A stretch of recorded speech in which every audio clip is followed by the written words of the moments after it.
Hello जी, नमस्कार। स्वागत है आप सभी का विश्वास नर्सिंग इंस्टीट्यूट के ऑनलाइन प्लेटफॉर्म पे।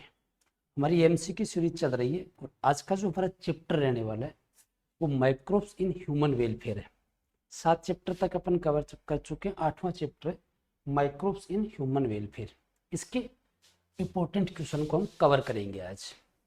सबसे पहला क्वेश्चन है, which of the following remove suspended solids in sewage treatment. वाहितमल उपचार में जो निलंबित ठोस है उसको निकाला जाता है।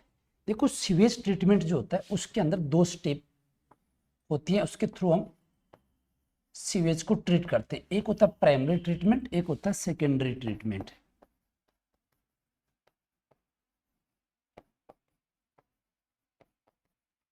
प्राइमरी ट्रीटमेंट और सेकेंडरी ट्रीटमेंट।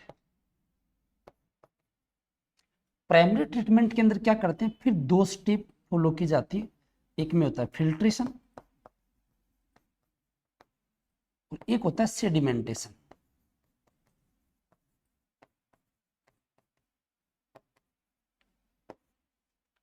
अब यहाँ पर क्या है कि जो प्राइमरी ट्रीटमेंट करते हैं इसमें किसी माइक्रोब्स का यूज नहीं करते हैं। माइक्रोब्स की हेल्प से अपन सीवेज का शुद्ध नहीं करेंगे। यहाँ ओनली जो सॉलिड पार्टिकल है उन्हीं को उठाया जाएगा। जो पानी के अंदर ऐसी इम्प्योरिटी जो डिजोल्व नहीं है उन्हीं को यहाँ से हटाएंगे। और सेकेंडरी ट्रीटमेंट के माध्यम से जो डिजोल्व ऑर्गेनिक इम्प्योरिटीज होती हैं, जो कार्बनिक पदार्थों की अशुद्धियाँ होती हैं, उनको अलग किया जाता है। तो यहाँ पूछा है कि वाहितमल में निलंबित हुए ठोस कणों को निकाला जाता है। तो ठोस कणों को किसकी सहायता से निकाला जाएगा? प्राइमरी ट्रीटमेंट के माध्यम से निकाला जाएगा। ऑप्शन सी करेक्ट हो जाएगा इसका। चलिए नेक्स्ट, मिथेनोजेंस उत्पन्न नहीं करते हैं। मिथेनोजेंस क्या होते हैं? एक प्रकार के एनारोबिक बैक्टीरिया हैं।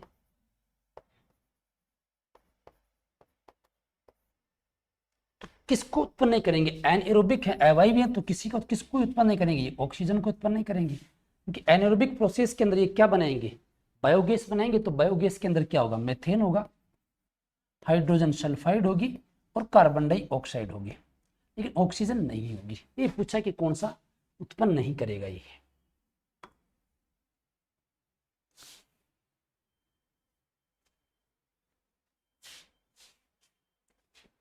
स्वतंत्र जैविक कवक ट्राइकोडर्मा का उपयोग निम्न के लिए कर सकते हैं। इस चैप्टर के अंदर अपन माइक्रोब्स इन ह्यूमन वेलफेयर के अंदर अपन अलग अलग जो माइक्रोब्स हैं उनकी यूज पढ़ते हैं। इंडस्ट्रियल प्रोडक्ट के अंदर इनके यूज पढ़ते हैं कि किस तरीके से इंडस्ट्रियल प्रोडक्ट बनाते हैं, हाउस होल्ड प्रोडक्ट बनाते हैं, बायोलॉजिकल कंट्रोल के अंदर इसका यूज करते हैं, बायो फर्टिलाइजर के रूप में इनका इस्तेमाल करते हैं।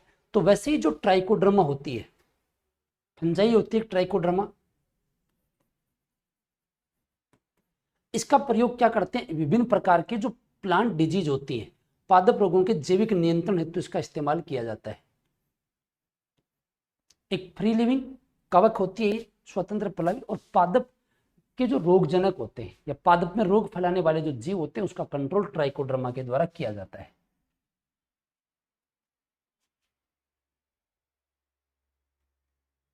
कौन सा एक नाइट्रोजन स्थिरीकरण जीव नहीं है जो नाइट्रोजन फिक्सेशन नहीं करता है?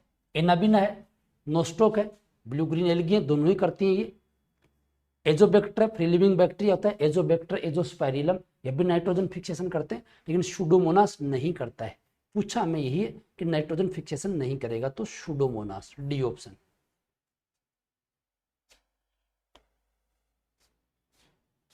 स्विस चीज में बड़े छिद्र किसके कारण उत्पन्न होते हैं?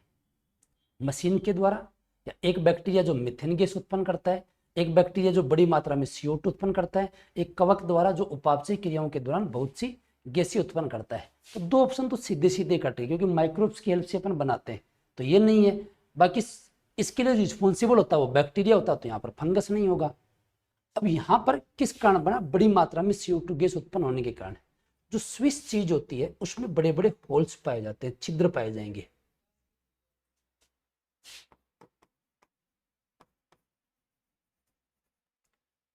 इसके अंदर जो लार्ज होल्स पाए जाते हैं उसके लिए कौन रिस्पॉन्सिबल होता है? प्रोपिनियोबैक्टीरियम सार्मेनाई। प्रोपिनोबैक्टीरियम सार्मेनाई इस बैक्टीरिया के कारण होता है। ये बड़े बड़े छेद के लिए रिस्पॉन्सिबल होता है, और फर्मेंटेशन की प्रोसेस होगी तो CO2 बनेगी, वो CO2 निकलेगी, इसकी वजह से इसके अंदर क्या होंगे, बड़े बड़े छेद होंगे। तो एक बैक्टीरिया, और वो बैक्टीरिया कौन सा है, प्रोपिनिबैक्टीरियम सार्मेनाई, जो बड़ी मात्रा में CO2 गैस उत्पन्न करता है। व्यक्त जल की बीओडी का परीक्षण निम्न की मात्रा को मापन करके किया जाता है। बीओडी होता क्या, पहले इसको समझना है। बायोकेमिकल ऑक्सीजन डिमांड,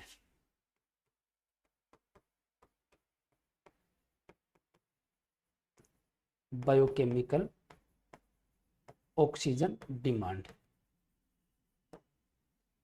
जो पोल्यूटेंट वाटर होता है, प्रदूषित जल, उसकी बीओडी ज्यादा होती है। किस तरीके से डिफाइन कर सकते हैं कि 1 लीटर वाटर के अंदर प्रेजेंट जो ऑर्गेनिक मैटर होते हैं, 1 लीटर पानी के अंदर जो ऑर्गेनिक मैटर होते हैं, इनको डाइजेस्ट करने के लिए, इसको कंज्यूम करने के लिए जितनी ऑक्सीजन की डिमांड होती है, जितनी ऑक्सीजन की रिक्वायरमेंट होगी, उसी को बोला जाएगा बीओडी, बायोकेमिकल ऑक्सीजन डिमांड। तो कितनी ऑक्सीजन की खपत होती है, उसके द्वारा अपन बीओडी का मापन कर सकते हैं। तो ऑप्शन डी हो जाएगा, ऑक्सीजन की खपत है।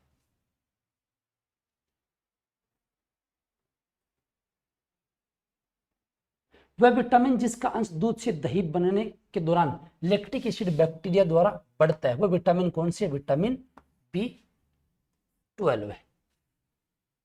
हाउस होल्ड प्रोडक्ट के अंदर हम पढ़ते हैं कि जो मिल्क होता है उससे LAB, लैक्टिक एसिड बैक्टीरिया, इनके द्वारा क्या होता है, दही का निर्माण होता है। और जैसे दही बनता है, इसमें किस विटामिन की मात्रा बढ़ जाती है, विटामिन B12 की मात्रा बढ़ जाती है। व्यर्थ जल उपचार से बहुत बड़ी मात्रा में आपंक उत्पन्न होता है, जिसे निम्न द्वारा उपचारित किया जा सकता है।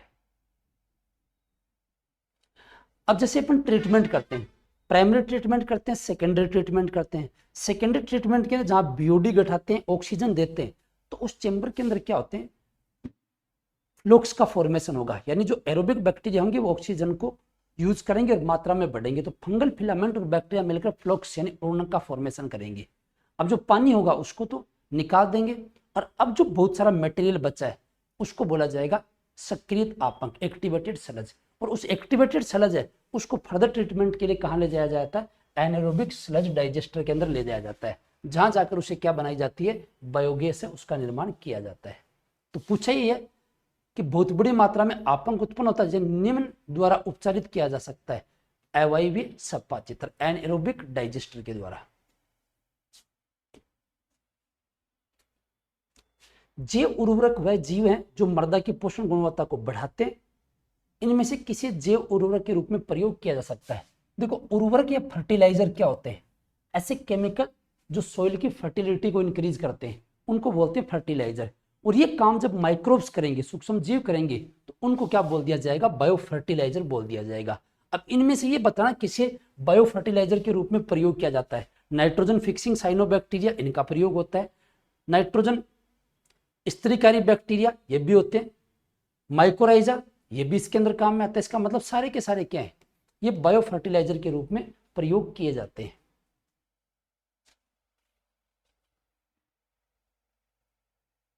जब एक प्राकृतिक परभक्षी को अन्य किसी रोगजनक जीवों के नियंत्रण के लिए प्रयोग करते हैं, तो ये प्रक्रिया क्या कहलाती है। जब हम किसी एक जीव को किसी एक जीव के द्वारा ही कंट्रोल करते हैं, तो उसको बोला जाता है बायोलॉजिकल कंट्रोल, जैविक नियंत्रण। और यहां कई सारे माइक्रोब्स का हम प्रयोग करते हैं बायोलॉजिकल कंट्रोल के अंदर। जैसे लेडी बर्ड बीटल होती है, लेडी बर्ड बीटल कॉक्सिनेला, इसके द्वारा किसका कंट्रोल करते हैं, एफिड का कंट्रोल करते हैं। जो ड्रैगन फ्लाई होता है, ड्रैगन फ्लाई के द्वारा किसका कंट्रोल करते हैं, मॉस्किटो का कंट्रोल करते हैं। इसके अलावा जो ट्राइकोडर्मा फंजाई होती है, ट्राइकोडर्मा फंजाई, इसके द्वारा कई जो प्लांट पैथोजन होते हैं उसको कंट्रोल करते हैं, पादप रोगजनकों का नियंत्रण करते हैं। बीटी के द्वारा बटरफ्लाई के कैटरपिलर लार्वा को कंट्रोल करते हैं। तो कई सारे जीव होते हैं, एक जीव को दूसरे के द्वारा कंट्रोल करते हैं, उसी को बोला जाता है जैविक नियंत्रण या बायोलॉजिकल कंट्रोल।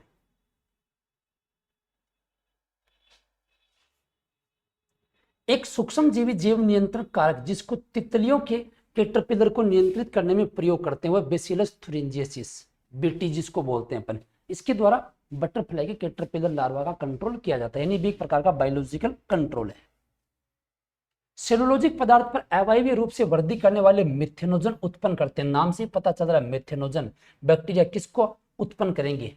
सेलुलोजिक पदार्थ पे सबस्टेंस करेंगे तो मीथेन के साथ में कार्बन डाइऑक्साइड और हाइड्रोजन भी सेक्रेट करेंगे। मीथेन, कार्बन डाइऑक्साइड और हाइड्रोजन। अकेले मीथेन ही सेक्रेट नहीं करेंगे, या मीथेन कार्बन डाइऑक्साइड नहीं है, मीथेन है, कार्बन डाइऑक्साइड और साथ में हाइड्रोजन भी उत्पन्न करते हैं।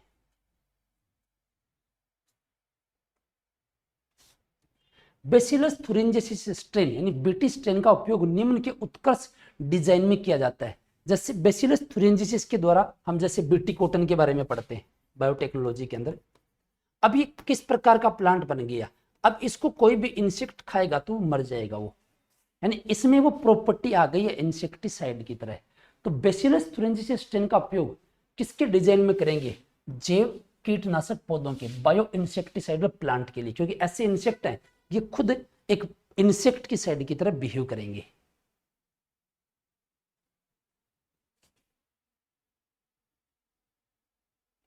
कौन सा एक जीव पीड़कनाशी के रूप में उपयोग नहीं होता है?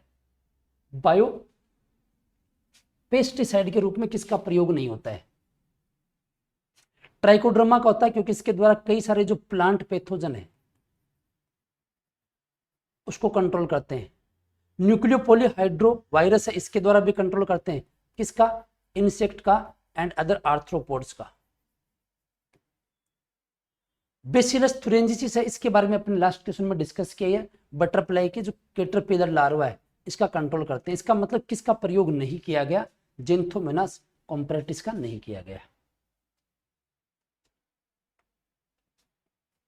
बायोगैस उत्पादन की प्रक्रिया कैसी होती है? अवायवीय प्रक्रिया होती है, एनारोबिक प्रोसेस। एक नदी के जल की बायोकेमिकल ऑक्सीजन डिमांड का संबंध जल में ऑक्सीजन की सांद्रता से नहीं है। यह जल में सार्मोनिला की मात्रा बताती है। यह नदी के जल में वाहित मल मिलने पर बढ़ती है। बिल्कुल सही है। जैसे नदी के जल में वाहित मल मिलेगा तो उसकी बीओडी बढ़ जाएगी, यानी पानी जितना ज्यादा पोल्यूटेंट होगा, जितना ज्यादा गंदा होगा, उसकी बीओडी उतनी ही ज्यादा होती है।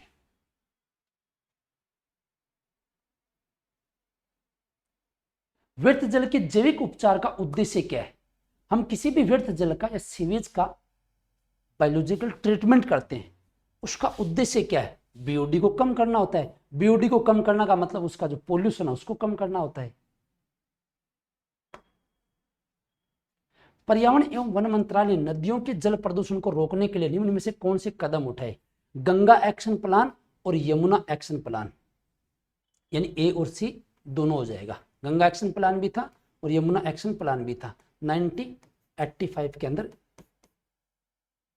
इनको पर्यावरण एवं वन मंत्रालय के द्वारा इनको लागू किया गया था, इनको स्टार्ट कर दिया गया था।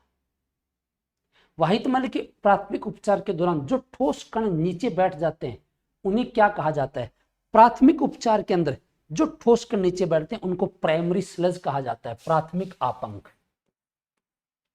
और सेकेंडरी ट्रीटमेंट के अंदर जो आपंक प्राप्त होगा उसको बोला जाता है एक्टिवेटेड या सक्रिय आपंक।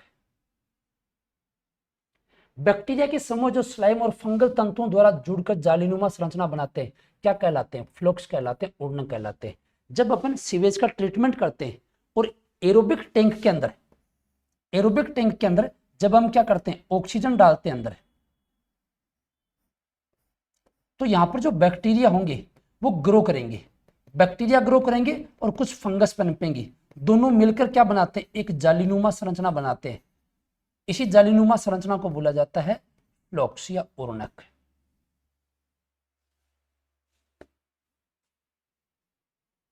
कुछ सूक्ष्म जीवों से उत्पन्न रसायन जो अन्य सूक्ष्म जीवों को मार सकते हैं, उनकी वृद्धि को रोक सकते हैं, वृद्धि को अवरुद्ध कर सकते हैं, तो वे क्या कहलाते हैं? वो एंटीबायोटिक कहलाते हैं।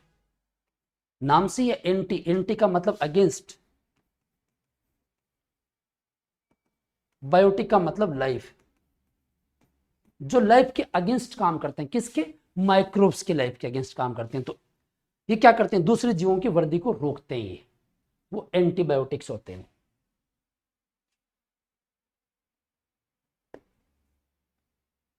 मोनस्कस परप्यूरियस क्या है? एक ही ईस्ट है जिसका उपयोग व्यावसायिक रूप से निम्न के उत्पादन में किया जाता है। मोनस्कस परप्यूरियस से क्या प्राप्त किया, किस तरीके से इसका व्यावसायिक रूप से उत्पादन होता है? रक्त कोलेस्ट्रॉल को कम करने वाले स्टेटिन के लिए मोनस्कस परप्यूरियस से क्या बनाया जाता है? स्टेटिन बनाया जाता है, और इसका प्रयोग ब्लड कोलेस्ट्रॉल को कम करने के रूप में इसका प्रयोग करते हैं। जैसे लास्ट ईयर क्वेश्चन ये पूछा था कि स्टेटिन किससे प्राप्त किया जाता है? बैक्टीरिया से, ईस्ट से, प्रोटोजोआ से, वायरस से। तो ये किससे प्राप्त होता है? मोनस्कस परप्यूरिस। ईस्ट का नाम क्या? मोनस्कस परप्यूरिस, जो एक ईस्ट है। इससे स्टेटिन प्राप्त करते हैं और रक्त कोलेस्ट्रॉल को कम करने के काम में आता है।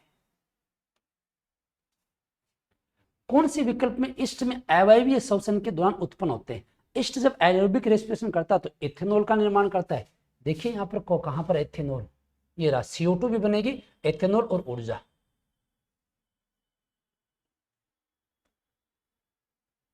निम्न में से कौन से एंटीबायोटिक का उपयोग द्वितीय विश्व युद्ध के दौरान अमेरिकन सैनिकों के उपचार के रूप में किया गया था? वो था पेनिसिलिन। ये पहला एंटीबायोटिक है पेनिसिलिन।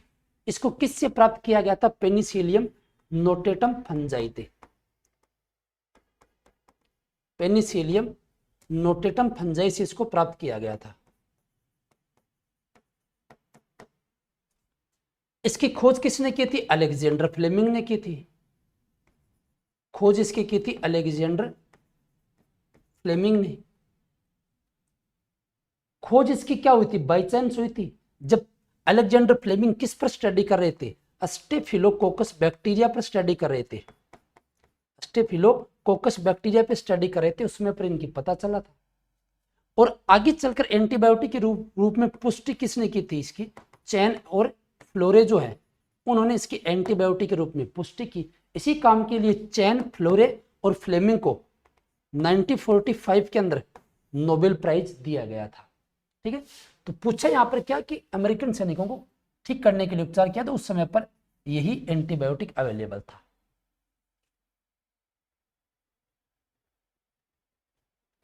कौन से खाद्य पदार्थ सूक्ष्म जीवों की किण्वन क्रिया से प्राप्त होते हैं? इडली भी बनता है, डोसा भी बनता है, टोडी भी बनती है, चीज भी बनते हैं। सारे के सारे हो जाएंगे ABCD।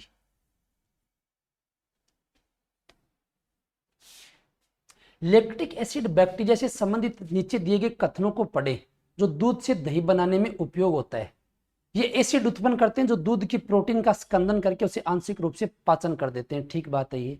ताजे दूध में कम मात्रा में डाला गया दही एक इनुकुलम की तरह कार्य करता है, जिसमें कई मिलियन लैक्टिक एसिड बैक्टीरिया होते हैं जो अनुकूलित ताप पर गुणित होकर दूध को दही में परिवर्तित कर देते हैं। ये बात भी ठीक है। दूध के दही में परिवर्तित होने से इसकी पोषक गुणवत्ता विटामिन B12 के अधिक होने से बढ़ जाती है। यानी सारी की सारी बातें क्या हो गई? इसकी सही हो गई। सूक्ष्म जीव कहां पाए जाते हैं? मृदा में, उसमें द्वार में, प्रदोषी जल में, सभी में, सभी में। यानी ये कॉस्मोपोलिटन होते हैं, सर्वव्यापी होते हैं, हर प्रकार के हैबिटेट के अंदर ये पाए जाते हैं। मिथेनोजेनिक बैक्टीरिया इसमें नहीं मिलते। कहां पर नहीं मिलते? पशुओं के रुमेन में पाए जाते हैं, गोबर गैस प्लांट के अंदर पाए जाएंगे, धान के पानी से भरे खेतों में पाए जाएंगे, लेकिन एक्टिवेटेड सेल्स के अंदर ये नहीं पाए जाएंगे। एक्टिवेटेड सेल्स में तो क्या होते हैं? एरोबिक बैक्टीरिया होते हैं।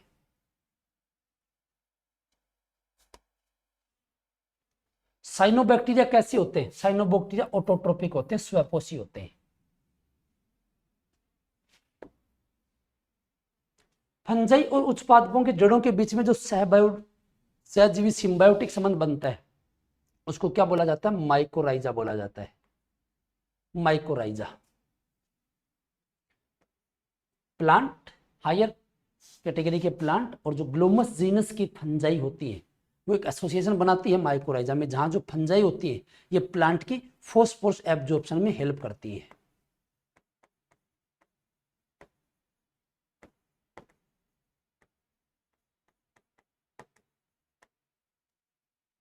तो ये कुछ क्वेश्चन थे microbes in human welfare chapter के, जो इंपॉर्टेंट क्वेश्चन थे वो थे।